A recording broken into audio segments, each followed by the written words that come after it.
Hare Krishna devotees. I welcome you all for the second session of chapter 1 Bhagavad Gita. Hare Krishna Guruji. Hare Krishna. So let us start with prayers, seeking the blessings of Shri Shri Radha Govinda and our Guru Parampara. Om Ajnanatimirandasya Jnananjana Shalakaya Chakshurunmilitam Yena Tasmai Shri Guruve Namaha. Shri Chaitanya Manobhishtam Stapitam Yena Bhutale Swayam Rupa Gadamayam Dadadi Swapadantam Vandeham Shri Guru.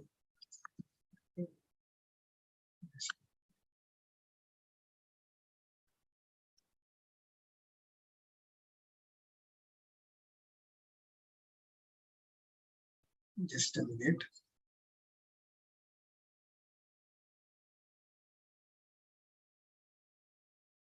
Sorry for the interruption. Yeah. Shri Chaitanya Manobhishtam Stapitam Yena Bhutale Swayam Rupa Gadamayam Dadadi Swapadantikam Vandeham Shri Guru Shri Utapada Kamalam Shri Guru Vaishnavamscha Shri Rupam Sagrajatam Sahagana Raghunathanmitam Sajivam Sadvaitam Savadutam Parijana Saitam Krishna Chaitanya Devam Shri Radha Krishna Padam Sagana Lalitam Shri Vishakhanmitamscha He Krishna Karuna Sindho Dinabandho Jagatpate Gopesha Gopika Kanta Radha Kanta Namostute Tapta Kanchana Gaurangi Radhe Vrindavaneshwari Rishabhanusute Devi Pranamami Hari Priya Vancha Kalpatarubhasya Cha Kripa Sindhubhya Evacha Patitanam Pavanebhyo Vaishnavebhyo Namo Nama Ananta Koti Vaishnav Vrindi ki Jai Srila Prabhupada ki Jai Guru Maharaj ki Jai Namo Vishnu Padaya Krishna Prestaya Bhutale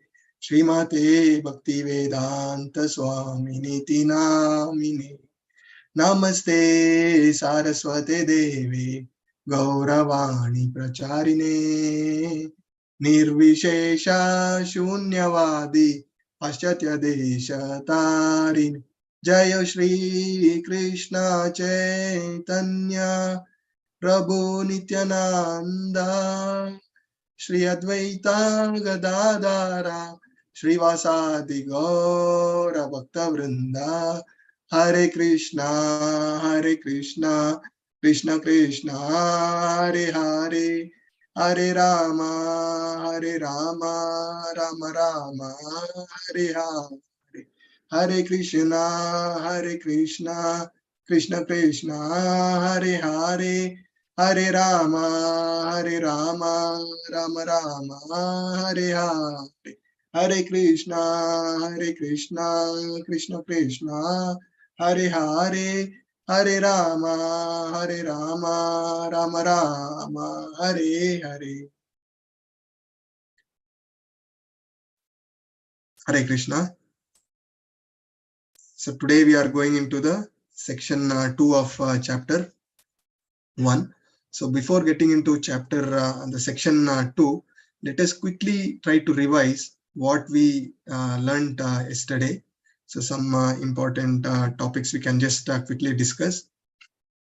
So before that, one important point which I missed is I believe all the participants here have completed your respective quiz of level 1 and downloaded your certificates. So if not, request you to complete your certificate quiz and download your certificate, because at the end of level 2, when your assessments are being done, you are supposed to submit the level 1 certificate as well.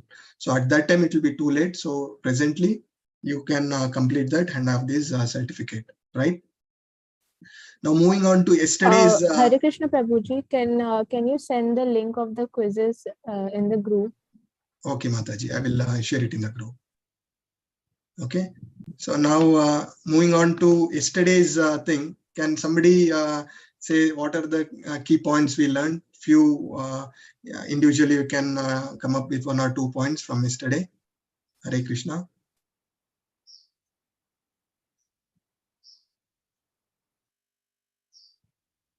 So any quickly you can just it's just a brush up, so nothing right, nothing wrong. You can just whatever your learnings you can just quickly say.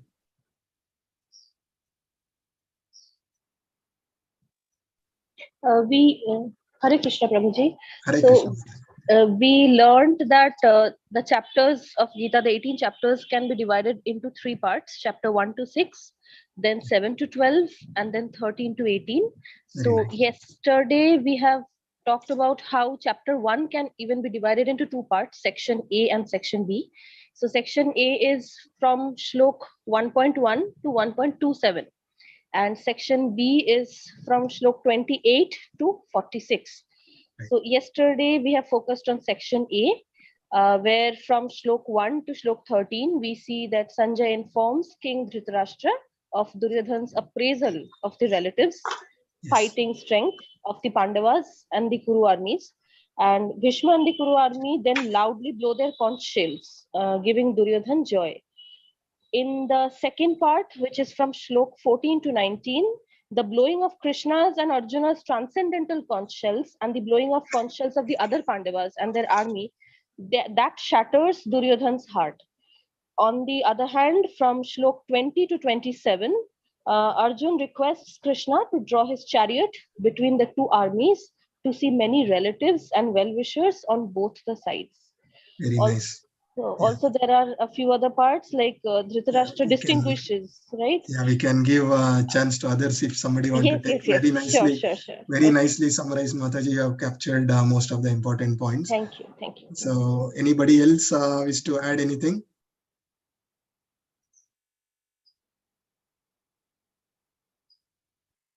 So, one of the key point what we learned is Dhritarashtra's ignorance. So, we are all in mode of ignorance. We forget what is dharma, isn't it? So, this is one important thing. And then we also discussed about 9 victory signs of Pandavas. So anybody wish to just say few of that? Prabhuji, can I say Prabhu? Yes, Mataji, please. Kapit Dwaja, the chariot given by Agnidev, Krishna, Rishikesha in that side, where Krishna is present, Lakshmi is present, and the place of battlefield is Kurukshetra, and that battle was begin on Moksha Ekadashi. Yes. And the divine conch shell of Krishna and Arjuna, and Gandiva bow of Arjuna. That's it. So Agnideva's chariot given to Arjuna, capable of conquering all the directions. And when the transcendental conch shell was blown, the hearts of opposition, the enemies, Kauravas, got shattered, isn't it? And Krishna's presence, goddess of fortune. So these are all some of the signs we have learned. And also, we heard about Krishna saying, Arjuna saying Krishna as Achyuta. So what is the reason, what is the meaning of Achyuta? Infallible one.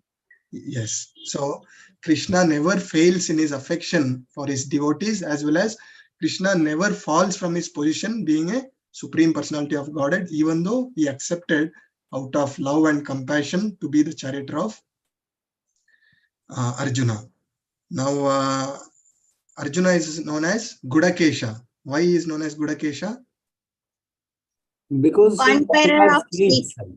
Because Yes. he conquered sleep, because sleep couldn't affect him. So that is a great quality of a warrior. Yes. That whatever may be my bodily discomfort, it won't, persuade or dissuade me from my goal orientation. So that is another important gift with Arjuna. And that made him lovable to Krishna also. Very nice. Very nice. Thank you, sir, for giving opportunity. Yes.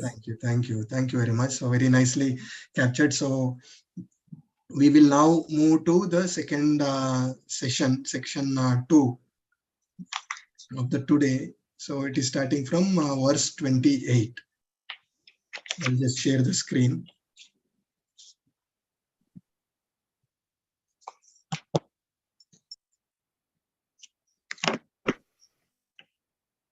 Hope the screen is visible to you all. Yes, Yes, Prabhuji. sir, visible. Yes. So today the summary of section B was from 128 to 146. This is all about Arjuna's doubt after seeing his relatives in midst of the war. Arjuna's mind's reels thinking how this battle will finish his entire family and its tradition. And he also sees its killing of his relatives as a great, it's going to draw great sinful reaction awaiting for him, what he's saying. And he's also feeling it to better to be killed unarmed than to fight. So even he's ready to give away his Kshatriya Dharma, his prescribed duty of fight. So he want to leave that as well. And his mind is overwhelmed with grief, and he keeps aside the bow, the Gandiva, and sits down in his chariot. Yeah. So this is the overall summary of the section what we are going to study.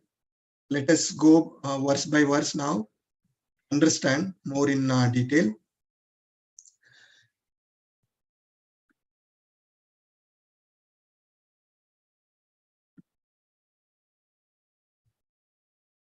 Yeah.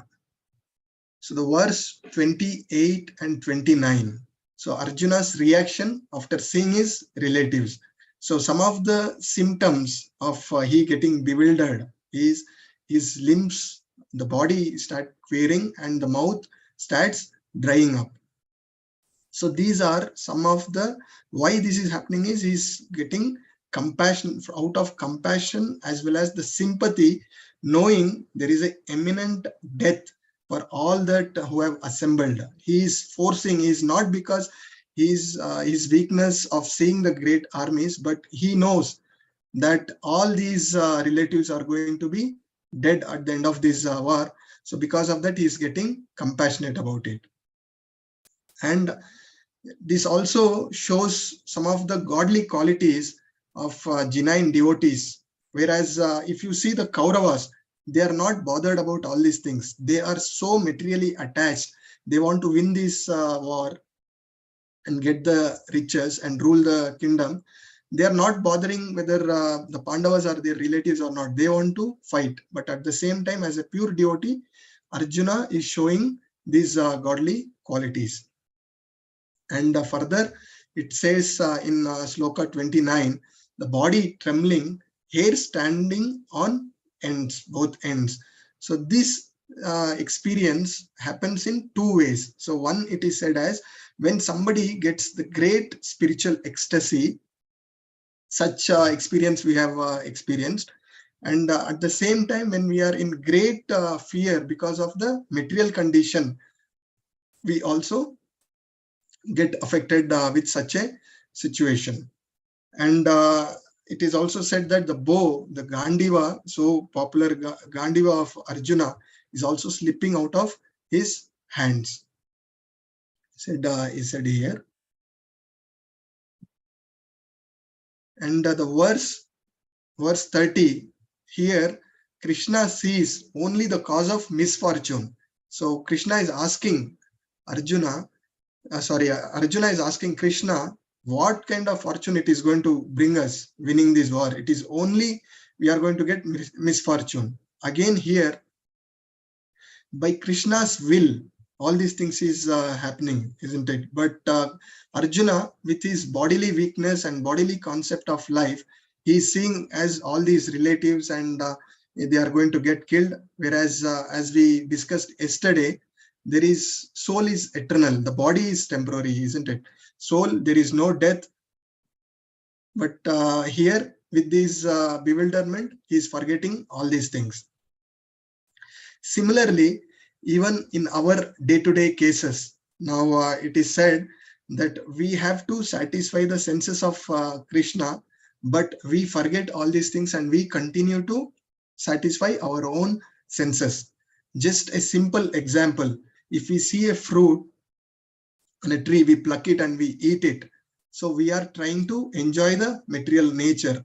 Rather, what is expected from us is we have to offer this to Krishna and take it as prasad. So yesterday we also discussed about ABCD of bhakti. So D, the diet. We have to honor the prasad, because as I've said, everything we have to, once we offer to Krishna and then we honor, then there is no material entanglements or karma associated with that. So to be free from karma, we have to offer to Krishna and then we have to take it. So this is very important. We have to understand. And it is also said that because of the excessive material attachment, the fearlessness and the loss of fearfulness and the loss of mental equilibrium is affected to Arjuna, and he is forgetting himself. And one more important point to be noted here is, it says nimittani viparitani. It says frustration, thinking why I am here. That is the condition of Arjuna. And he also says Keshava. So yesterday we try to understand the meanings of different names of Krishna. So here it is Keshava. So it says the killer of demon Keshi. So Arjuna is expecting all these demons within him, of demons of doubts, to be cleared, removed by Krishna, is what is expecting. And further it is said here is every living entity, what they are doing is they are living for their own self-interest, own welfare. So when you live to serve your own senses, definitely you are bound to get affected by the material nature, and you are bound to suffer because of the material nature. So yesterday we discussed this material nature is dukkhalayam and ashashvatam, isn't it? And also we saw that every living entity who does karmas to enjoy the material nature, he will continue to suffer. At the same time, a living entity rise above this and engages senses in service of the Hrishikesha, the master of senses, then he will liberate from this situation. So the real interest of the jiva is to serve Krishna or Vishnu, is what we learn from this particular verse.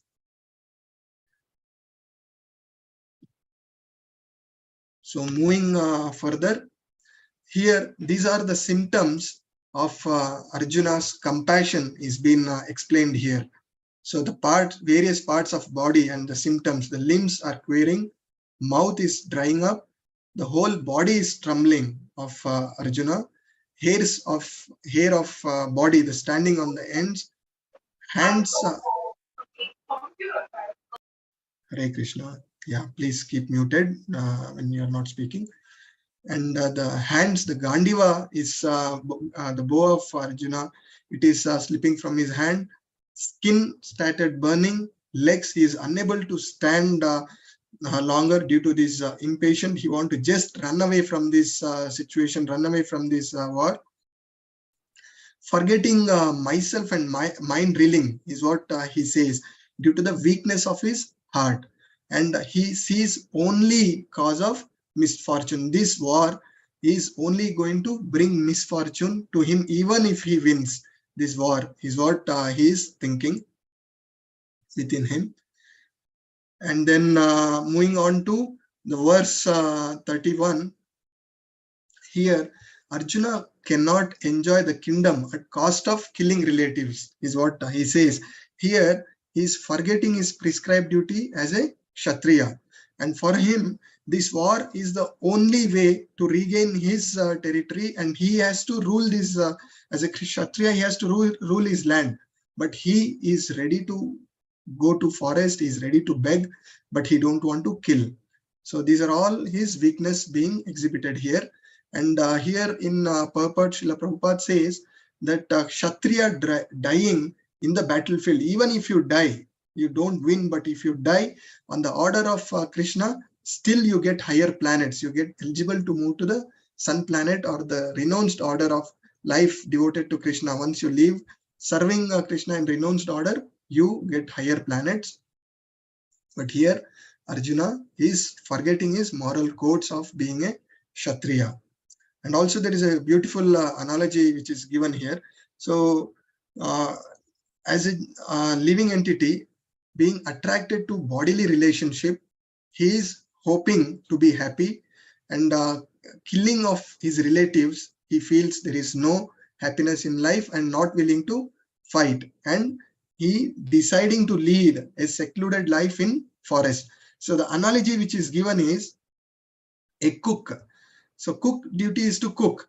So but here it is like, I am not hungry, I am not going to cook. So as a Kshatriya, you like it or not, you have to fight, is the analogy Prabhupada gives in the purport. Moving further, verse 32 to 35. So Arjuna, not ready to fight, he says, even with the exchange of 3 worlds, I don't want to fight. And he says, Govinda. So Govinda, why he is referring? So yesterday we learned the significance of the name Govinda. Can anybody recollect? Who takes cares of cow. Yes. So Govinda is the pleasure giver for cows as well as senses. So Arjuna is completely bewildered, and he is expecting Krishna should satisfy his senses. But in reality, Govinda is not meant to satisfy our senses, but we have to satisfy. We have to dovetail all our sense urges. We have to control our sense urges and engage our senses in service of Rishikesha, the master of senses. As it said, Sarvopadi vinirmuktam tat paratvena nirmalam rishikena rishikesha sevanam bhakti ruchyate. So what is the topmost devotional service is to engage one's senses in service of the master of senses. So this we need to understand. And again he says Madhusudana. So just like Keshava in previous verse, here he says Madhusudana because Krishna, the killer of demon Madhu. So all his doubts, which is like hunting him like a demon, so he wants these doubts to be cleared by Arjuna. And one more important tattva, the philosophy, what we learn from these verses, the living entity who is trying to satisfy his own senses. Okay, most of us are doing that. So Krishna is residing in as Paramatma. He is a witness of all these things, whatever we are, our desires. So Krishna knows this and Krishna sanctions. So maybe in this life or next life. So we need to be very careful what we desire. So somebody want to have the meat eating, one of the regulative principle is not to have meat eating, isn't it? So if for your own sense enjoyment, if you want to kill another soul and you want to eat a meat, so Krishna also sanctions, maybe in next life, he sanctions this desire, but we get entangled with the material nature. So what is in our control, the choice is desire, but what body we are going to take in next life is not in our control. So by the arrangements of material nature, we may get an animal body like any carnivorous animal who can freely eat whatever, how much ever meat he can eat. And again, it is said that even one of the regulative principle is no illicit relationship, and it is seen people want to roam around naked in beaches and other things. So such desires we have seen even many people getting the life of trees. Trees stand for thousands of years naked, isn't it? Or any aquatic animals roaming around naked. So all these things we need to understand. At the same time, as we already discussed, a living entity who realizes this and rises above his own self gratification and ready to engage his senses in satisfying Krishna, his senses will also be satisfied, is what it is said. And in one more point, what is discussed here is Arjuna's material calculation. He feels unable to share opulences with the relatives. So even if he wins this war, when all his relatives are dead, he can't show off. So many of us, we also do. For example, whatever limited, it is said by Prabhupada, simple living and high thinking. But what we do, we have seen many people having 2 cars, 3 cars, though 1 car will suffice your requirement, but you need more. Why you need more? To show off. So this we need to be very, very careful. And the spiritual understanding, Krishna, it is said, we need to see the Yukta Vairagya. What is Yukta Vairagya? Yukta Vairagya is accepting everything in service of Krishna and renouncing everything which is not used for serving Krishna. So the devotees, it is not expected to leave everything and go to the secluded places and do bhakti. Rather, what we need to do is whatever we have, if we see as a mercy of Krishna and we utilize in the service of Krishna, so there is no restriction in whatever material opulences also we have.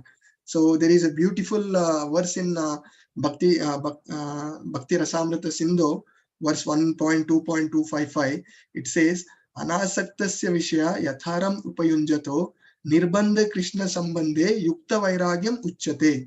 So it is said that once we renounce everything which is not connected to Krishna and we accept everything what is related to Krishna and what we are going to utilize is for Krishna, that is the right way of renunciation. Dry renunciation, leaving away everything and going to the secluded place and doing bhakti is not prescribed. So in many, this is one of the very big misconception. We need to be very clear in the beginning of Bhagavad Gita itself that Krishna is not asking you to renounce everything, but Krishna is saying utilize everything in service of Krishna. So with this consciousness, we always try to be the best of ourselves. Even if we are doing a business or we are working for some organization, bhakti is not leaving all this responsibility. You see this as whatever opulences you have as a mercy of Krishna and understand this is to be used for the service of Krishna and you take your quota out of it. So that is how we have to lead our life. So these are some of the very, very important concepts. We need to be very clear when we start our bhakti. And in verse 36, Arjuna is also fearful of sinful reactions. So what Arjuna is foreseeing is by engaging in this war, by killing his own relatives, his guru, his grandparents and all his friends, he is going to incur a lot of sinful reactions. So what Arjuna is thinking with his limited knowledge as well as bodily concept that he want to renounce this fight so that future after death, he need not have to go through all these sinful reactions. But in Shastras, in Prabhupada's purport, it talks about 6 kind of aggressors. So here it is mentioned, one is the poison giver, one who sets fire to the house, one who attacks with deadly weapon, one who plunder riches, one who occupies another's land, one who kidnaps another's wife. So these are 6 aggressors. So such an aggressor can be killed as a punishment and there is no sinful reaction, is what Shastras says. So if you see here, Kauravas have done all these 6 sinful things against Pandava, and hence they deserve to be killed. And here in this verse, Arjuna also mentioned Madhava. So he says, you are the husband of fortune. What kind of fortune I am going to get by killing these relatives is what Arjuna is feeling here, right?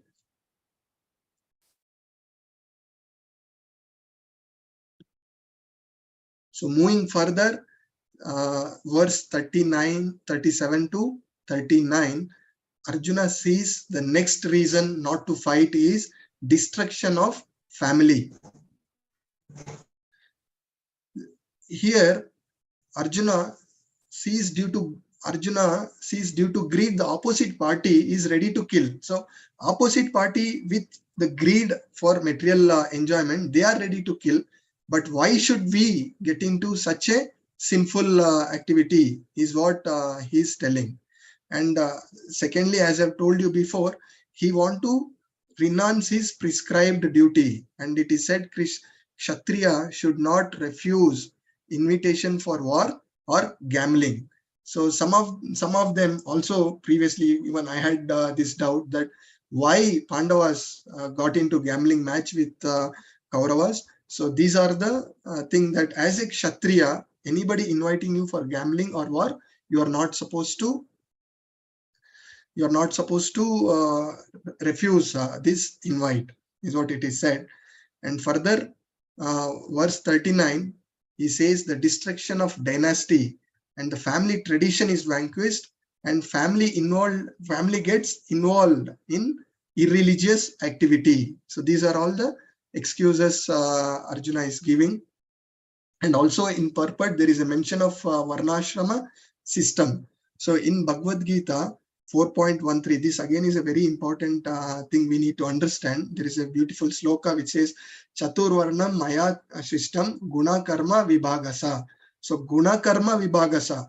But there are four categories: the Brahmana, Kshatriya, Vaishya, and Shudra. So how Krishna has made this system, Varnashrama Dharma in our Sanatana Dharma, is based on the Guna and Karma. It is not because somebody has taken birth in a Brahmana family or a Vaishya family or a Shudra family, one becomes a Brahmana, Kshatriya, Vaishya or Shudra, but based on his Guna and Karma. This is very, very important. We need to understand.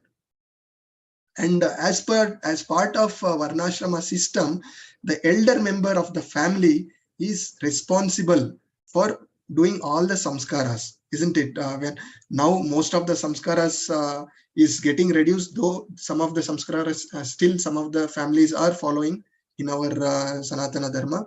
But we have seen our grandparents are doing so many samskaras, isn't it? So as the elder in the family is killed in this war, all those purification process will come to end, is what Arjuna is fear. And the death of elders will stop the purification process, and young member in the family becomes irreligious and they lose chance for spiritual salvation, is what he is feeling. So today, in today's scenario, when we see already this situation is coming up, where most of the samskaras, the elders have stopped doing all these kind of samskaras, and the younger generation, most of us, we don't even know why these kind of samskaras are there, or not, we don't even know the real reason why such samskaras are performed. Yeah, one of very old joke which comes to my mind is one such samskara, a person was doing a death, some samskara. There was a death in the family, so he was performing the samskara. So there was a cat running around in the home. So this man locks this cat in one room. So a small boy looking into this, and after many years, when this boy grows up and the man leaves his body, when he's doing the samskara, this boy is looking around for a cat. He also feels that this is also part of some samskara. So this is our condition today. So this is where we need to take the shelter of Guru Parampara, and in association of devotees, we have to learn what is the significance of all these samskaras and perform, is what it is said. So in there are 40 different samskaras have been mentioned in Manusmritis, in which about 16 main samskaras are discussed here. In most of the thing, many of them even today in our families we are performing. So one of the samskara, when a boy and a girl gets married, the Garbhadhana, before conception, Garbhadhana samskaras are performed. Even our acharyas are recommending this to beget a Krishna consciousness babies. So this is one of the very important samskara. Pumsavanam, the third month pregnancy. Simantam we have heard in our day-to-day thing. Jatakarmam and Namakarna we do, naming ceremony. And Anna Prashna we do regularly. Chuda Karmam, first time cutting the hairs. We generally take kids to the Tirupati or Dharmasthala. Many such locations we give our hair. So this is also one of the samskara. And similarly, the marriage and finally Antima Samskara. So why these samskaras are being followed is to give a proper character to a person. When a baby is born, when they follow all these rituals, a proper character is built. And as a proper character is built of a person, it reflects in the family. And with that family, the neighborhood gets better. And when everybody and the neighborhood is following all these samskaras, it leads to a better society. So this is how the importance of following such samskaras. Moving further, the verse 40 to 43. So here, in addition to killing of elderly people in the family, all the rituals are being vanquished. So he also says the destruction of family and society. So as I've discussed, when such samskara we are not following, it also finally end up distracting the family as well as entire society becomes hellish.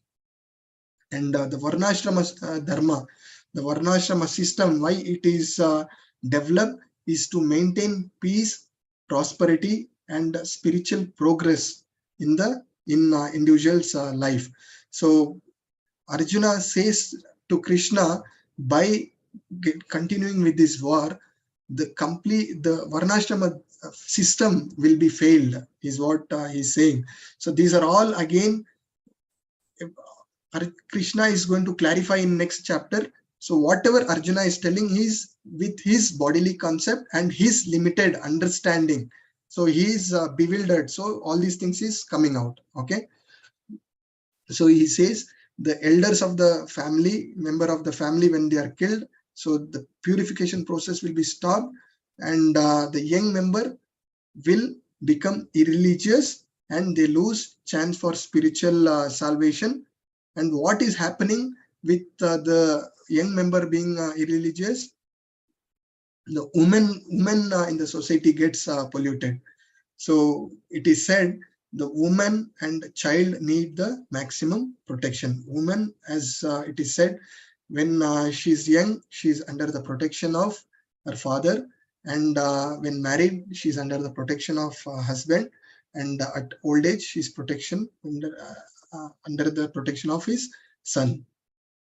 So because of this, why does only women get polluted by all these things? Mataji, this pollute, when we look at from the bodily concept, this women and men are all there. But when we rise to, that is what we are trying to understand. We are Aham Brahmasmi, we are soul. So we are rising to that.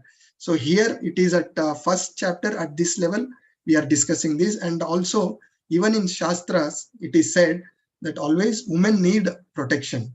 Yes, in today's scenario, we see that equal rights are required. Yes, it is required.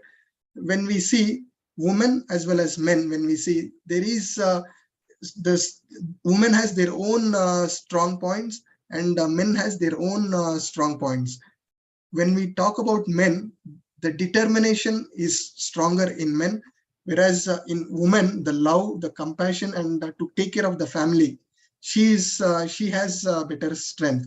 Okay, so we are not differentiating between women and men, but generally, even physically, when we see, it is always through Shastras, it is said that women need protection of men. Right, Mataji? So moving further, so when women get polluted, it gives to unwanted progeny, the Varna Shankara, and that leads to lot of hellish condition and risk of war and disturbance in the society. All these things will start by getting into this war, is what he says. And also he says the family is getting into a hellish condition, as well as who destroyed the family tradition. They also have to go through this this hellish condition, is what it said. And one more important point which is discussed here in verse 41 is the ancestors are not delivered because of this fall down.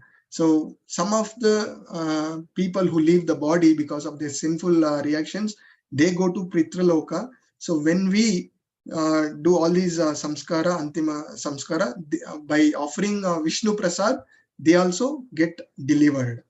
And again, it is said in Purport, Prabhupada says, when you get into devotional service, so we need not have to do all these kind of samskara, because by doing devotional service itself, hundreds of our forefathers are delivered, right? So that is the potency of doing devotional service at the lotus feet of Sri Radha Krishna. Okay, and 43, it says Arjuna, from his quoting from the Dharma Shastras, that destroying family, he has heard, destroying family tradition, one will dwell in the hell. So it's a quick recap of verse 39 to 42, how the hierarchy goes. So verse 139, the superiors, once they are killed, destruction of dynasty, when it happens, the destruction of eternal family tradition, the Vedic rituals will stop, and because of that, irreligion predominates in the family, woman becomes polluted, and unwanted progeny, the Varna Shankara comes. That is what it said, as the present society is going towards that, and all kind of community projects, family welfare are getting destroyed. There is a complete chaos in the society. That is what we see today, and as we progress in Kali Yuga, this is going to be even more predominant.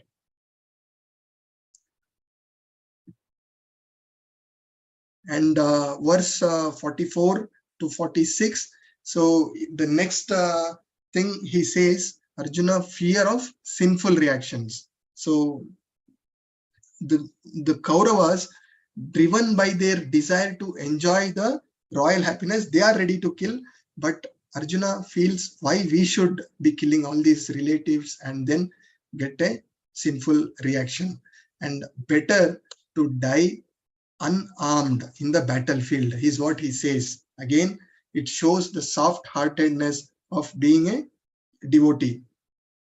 So by overwhelmed with all his grief, he cast aside his bow and arrow and sat down in the chariot. So this is what the last verse it says. And some of the saintly qualities. Okay, so one of the very important question always it is asked is, why Krishna spoke Bhagavad Gita to Arjuna? So can anybody say, you might have heard this in level 1 as well?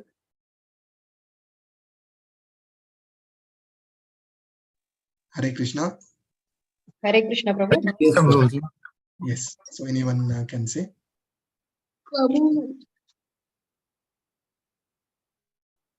Hare Krishna, Mataji.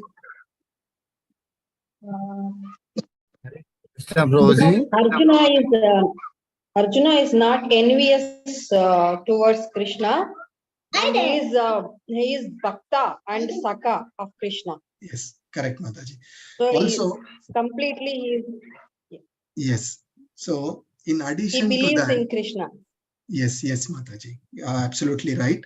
In addition, if we see today's entire chapter, Arjuna is exhibiting all the saintly qualities, right from verse 28 we read. So he is exhibiting the soft-heartedness, right? And then he does not want to kill even for the exchange of 3 worlds. When we see Kauravas, they want to enjoy the riches, but Arjuna want to renounce the 3 worlds riches, but he don't want to kill and get these sinful reactions. And he is ready to forgive the aggressors. We have learned the 6 kind of aggressors. So though he is ready to he is ready to forgive the aggressors without killing these his relatives, and considers evil consequence even at the risk of refusing the obligation to fight. As a Kshatriya, as we said, his prescribed duty is to fight, but he is ready to refuse that as well. And the consciousness of obligation to protect family tradition and morals. So this also we discussed at length. So he does not think that I am transcendental or I have no obligation. That is, he is not thinking that he is the soul and his obligation is to fight, but he want to refuse. He is refusing. And Arjuna, being saintly in consciousness of moral principle, how he can kill one's relative based on selfish motives is what it is said, and ready to be killed unarmed but not retaliate. As per the principle of war, so anybody who is unarmed is not supposed to be killed. So, but Arjuna says, even I am unarmed, if Kaurava is killing me, I will take it. I don't want to get into this war, what he says. And customs according to Kshatriya principle. Again, we discussed this point. This again is a soft-heartedness of the being a great devotee, and he kept his bow down. He even broke his own vow of not keeping the bow once he is lifted. So he lifts and goes to in middle of the takes his chariot in middle of the two armies, and then he keeps down. So one of the important thing what we need to understand is we need to have this saintly quality, soft-heartedness, okay, to gain the knowledge of supreme truth. Humility is very, very important. Once you are humble, only then your heart gets softened and you start absorbing the knowledge of Bhagavad Gita. Krishna start entering into our heart.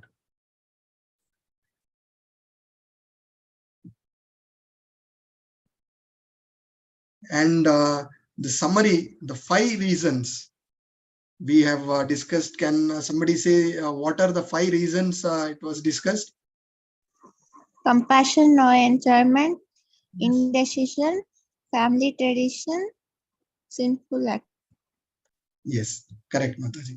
So here Arjuna is exhibiting his compassion of not fighting in the verse 1.27 to 1.28, and in 1.31 to 1.35 he says there is no enjoyment. Okay, killing, getting all these things, there is absolutely no enjoyment at the cost of life of his family members. And 1.37 to 1.43 he discuss about the destruction of family values. So because of destruction of family values, the irreligion and the unwanted progeny will come, and the varnashrama it get affected, and the society gets hellish, what he feels. And 1.44 to 1.45 this saintliness and fear of sinful reaction. So he also talks about the sinful reaction he gets. And next chapter 2.6 he talks about the indecision. Arjuna does not actually know which is better, and conquering the enemy or being conquered. So that we will discuss in next chapter. So with this we are almost coming to this chapter. And so the summary, what we need to understand is we are all living on a bodily concept of life, isn't it?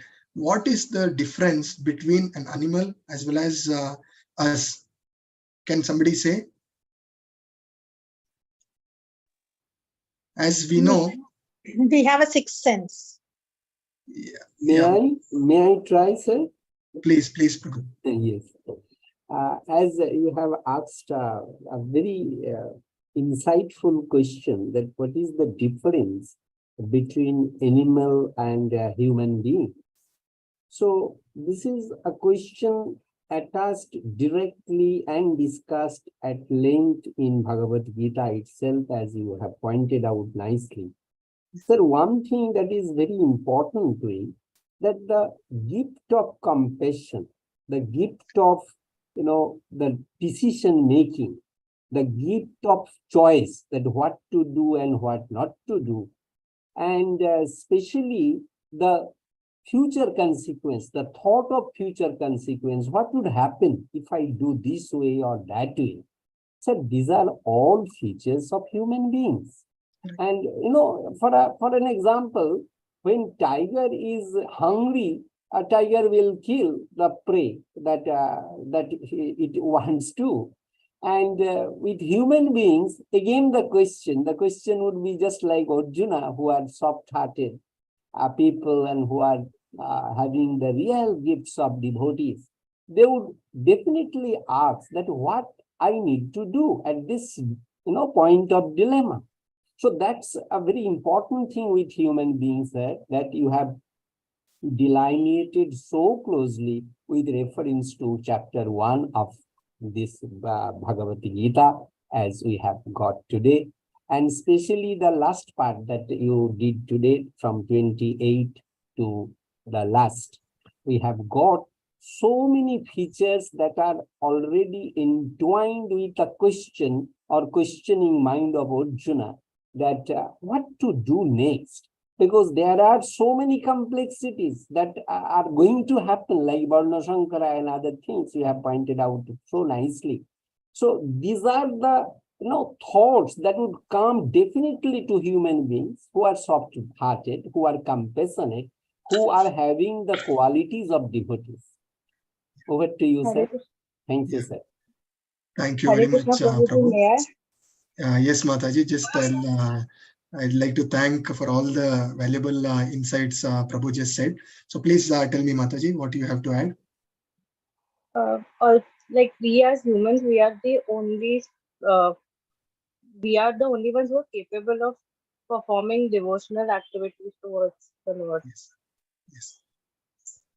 Yes, Mataji, very nicely said. A very important point you added. So Janma, Mrityu, Jara, Vyadhi, the birth, death, old age, and disease is common to everybody, isn't it?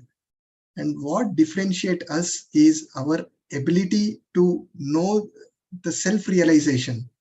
And how do we self-realize is by engaging in devotional service.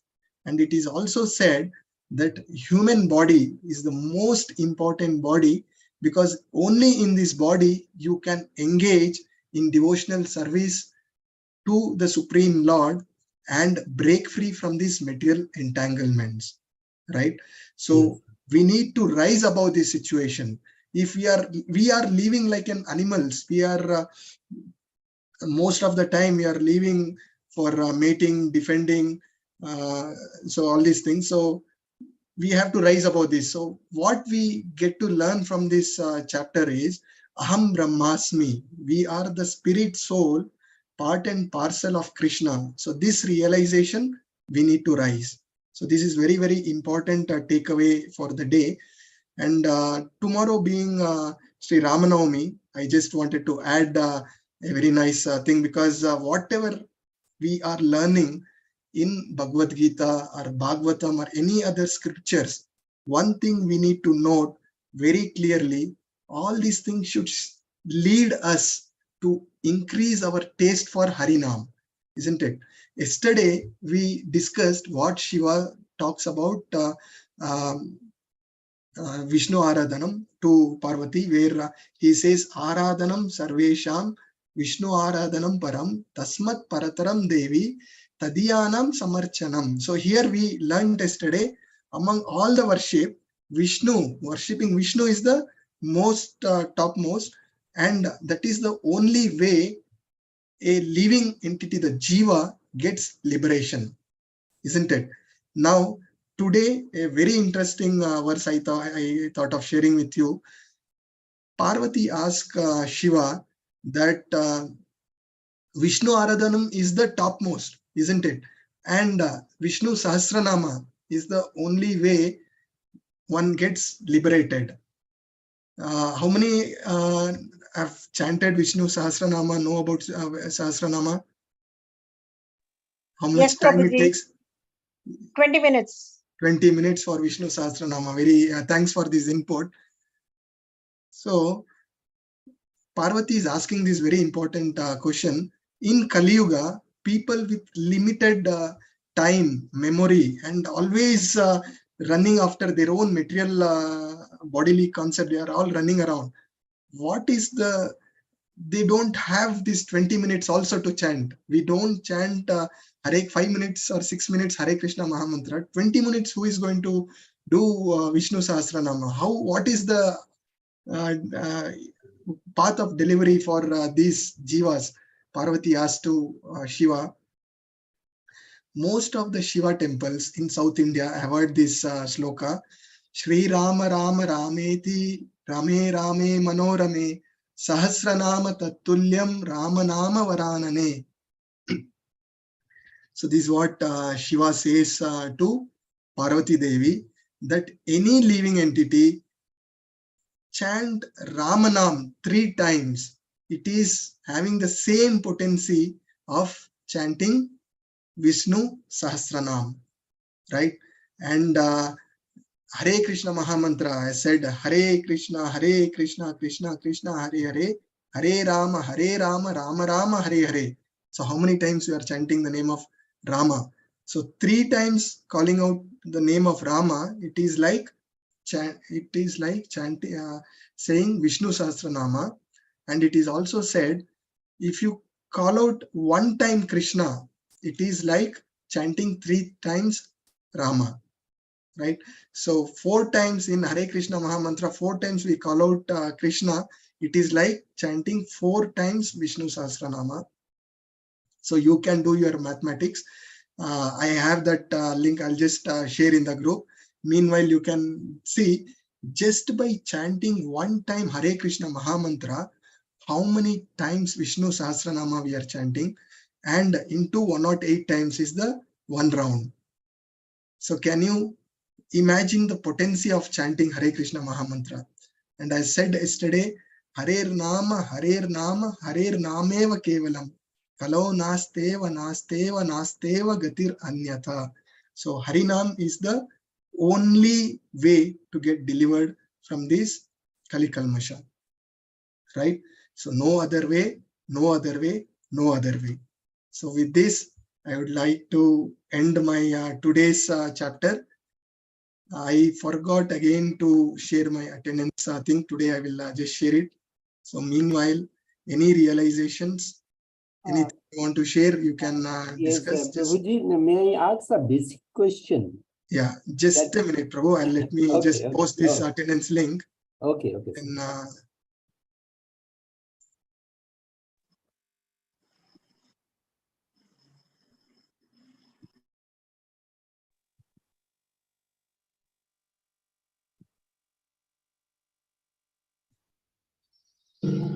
attendance link has been posted. Request you to please mark the attendance. Where to mark, Prabhuji? In the chat? No. Already link has been shared. Okay. Okay. So in the link, what to do, Prabhuji? I don't know. You have to just click the link and give your details for attendance. Okay, Prabhuji. Already given, Prabhuji, in the starting of the session. Okay. So attendance was given. Nandita Mataji is already posted. Okay. No, but I've just. Where is the link? Where is the link, Prabhuji? I've just posted. Can you see in the chat? Yes, in that link only I have to. Yeah, you have to just click. You have to click the link, and you will get. You can give your details. Okay. Finding out. So in that link that is only forwardable, that link one. The link which I have shared in the chat, you have to just click and you can give your name and the email ID, all the details can be given, Prabhu. Can you see the link in the chat? Zoom chat? Let me see. There are so many, that's No. I'm not getting. Which link you are referring to, Prabhuji? You just go to chat. Yes, I have found this is the joining link, perhaps. No, not in link. Attendance link has been put, not in WhatsApp group, Prabhu. Here in Zoom chat. Okay, in Zoom chat. Okay, In Zoom that chat. I'm asking actually. Yeah. In Zoom chat. Okay. Go to the link, and you can give your details. Right, Prabhu? Okay. Right. Thank you very much for your precious time. Yes. So, any questions or any realization? Please check, Prabhuji. Sadhan, has it been done? No. Yeah. Once you give, click, give your details and submit, it will already be recorded, Prabhu. Okay. But link, I think. But I haven't typed anything. Has it been there? No. Once you click this link, a page will be opened. Okay. A new page will be opened. Now I have got it. Yeah. Okay, Once you open the page. Google form is there, right? Yes. Oh, okay, Prabhuji. Click that and give your name. Oh, okay. I'm doing that. Thank you for guidance. Prabhuji, that basic question I wanted, that why there is a tradition of making Sahasranam or Shatanam like that? Yeah. If you could put some light on that. Prabhu, now this question came to me. Why people are engaged with so many names of a particular maybe Godhead in that particular case. Suppose Vishnu. So Sahasranam, do we require a person's Sahasranam like that, or what effect? Because when Krishna or Rama can serve, thrice or 4 times if we take, if it can serve the effect of Sahasranamas. So why people actually made such intrinsic effort to make Sahasranama over there? Correct. Very, very nice question you asked, Prabhu. Now, with my limited knowledge, what comes to me is chanting one time Krishna. Okay, it doesn't come easy. There are 800 crore people in the world. How many are chanting Hare Krishna Mahamantra? We come to this level of getting the Nama of Krishna after many births. Okay, and everybody rise to this level, passing through different stages, and we come to this level where we have got the shelter of holy name Hare Krishna Mahamantra, and chanting that we will be purified. There are various other religions, many atheists.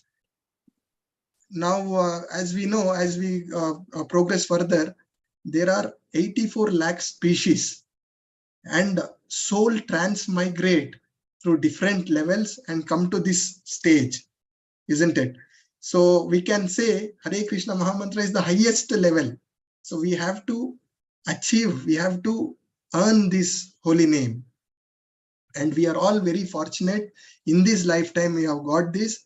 So maybe in previous birth, we have taken many Vishnu names, and from there we have got here, and then we are progressing our spiritual journey. So this is what, with my limited knowledge, it comes to my mind. Hope it answers your question. Okay.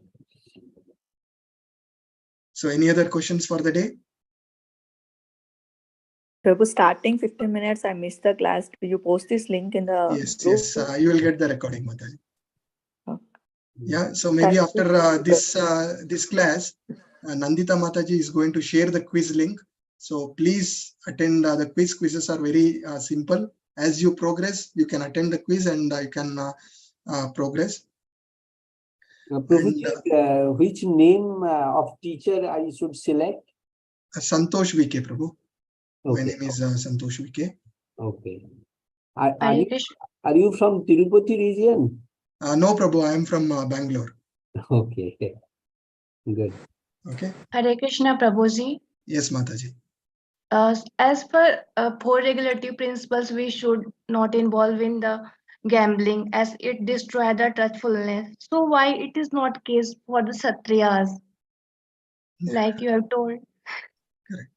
Yes. Yeah, Mataji. Now, when we say these 4 regulative principles, when we say why these 4 regulative principles, we need to understand, right? Yes. We are all born Shudras. In Shastras it says, in Kali Yuga, though we born in the family of Brahmana or Vaishya or whatever it is, we are all born Shudra. It is said, that is, we are all born in mode of ignorance, right? Yes, Prabhuji. Why, as per our Acharya, why this 4 regulative principle is mentioned? This is the foundation of our bhakti. So it is said, we have to elevate ourselves from mode of ignorance to mode of passion, and mode of passion to satya, mode of goodness, Satyagun. From there, we have even mode of Satgun also entangles us, because when we are in the mode of Satgun, there is always pride within us that we feel that we are above others. So that also will entangle us in this material world. So we have to rise above Satgun. So the first task is to, as we said, level 1, level 2, level 3, level 4. So similarly, we have to rise to Satgun. That is why these 4 regulative principles have been given to us, right? Now, as a Kshatriya, it is said that you can go kill the 6 aggressors, right? If I implement the same thing today, I'll be put behind bars. We have to follow the laws of the land as well, isn't it? Exactly. So similarly, in Shastras, for Kshatriya, the gambling and fight is prescribed. They have to do same thing based on the time, place, and circumstances. We have to implement the learnings in our life, Mataji. Yes. Hare Krishna. May I ask another question related to this Google form, Prabhuji? Yes, yes, Prabhu. That is rounds of chanting. I am not getting this point. What to do? That is how many rounds of Hare Krishna Mahamantra chanting you do. As part of the prerequisite, you are expected to chant minimum 1 round. Okay, got it. So whatever number of rounds you can do. And there is one question here. Quiz generally it takes 10-15 minutes, Mataji. It should not take much. So you can complete it in one go. Thank you, Prabhuji. Yeah. So any other questions? So all one request from me is, tomorrow being Ramanavami, request you to chant at least 1 round extra and try to rise above that. Okay. Yeah, if it inspires you all, I would like to share my experience in my family. My entire family chants minimum 16 round. My daughter, who is 8 years old, she started chanting 16 round at 8 years. So what she did is, every Ekadashi, she chants, she increased 1 round and she reached to 16. And since last 1 year, she is chanting 16 round every day. So Bhavaroga, we discussed about the material entanglement. We all have entangled, and this we are suffering from this material disease, isn't it? So what is the vaccination for this disease? The only vaccination, as our acharyas has prescribed, is chanting minimum 16 rounds. Many have seen reached 16 rounds overnight. Many has taken 3 months, 6 months, or many have taken years also. It again requires blessings of Krishna, inspiration of Krishna, and blessings of Guru Parampara to rise to that level. But we have to put our efforts. It is said that if you take 1 step towards Krishna, Krishna takes 100 steps towards us. So my humble request is, tomorrow, whatever rounds you are chanting, please chant 1 round extra and try to maintain that and progress. So this is what my humble request. And as I've said, whatever Bhagavad Gita we read, whatever we listen, whatever devotional service we engage, finally it should lead. Our ultimate aim is to rise in our taste for Harinam, because in Kali Yuga, Kali Kale Nama Rupe Krishna Avatar. That is the only shelter. Nothing else, nothing else, nothing else. So with this, I will end today's session. So Vancha Kalpatarubhasya cha kripa sindubhya evacha patitanam pavanebhyo vaishnavebhyo namo namaha. Ananta Koti Vaishnav Vrind ki jai, Srila Prabhupada ki jai, Guru Maharaj ki jai. All glories to assembled devotees. Hare Krishna. Thank you, devotees. Thank you very much. Hare Krishna. Thank you, sir. Hare Krishna, Guruji. Hare Thank you very Krishna. much.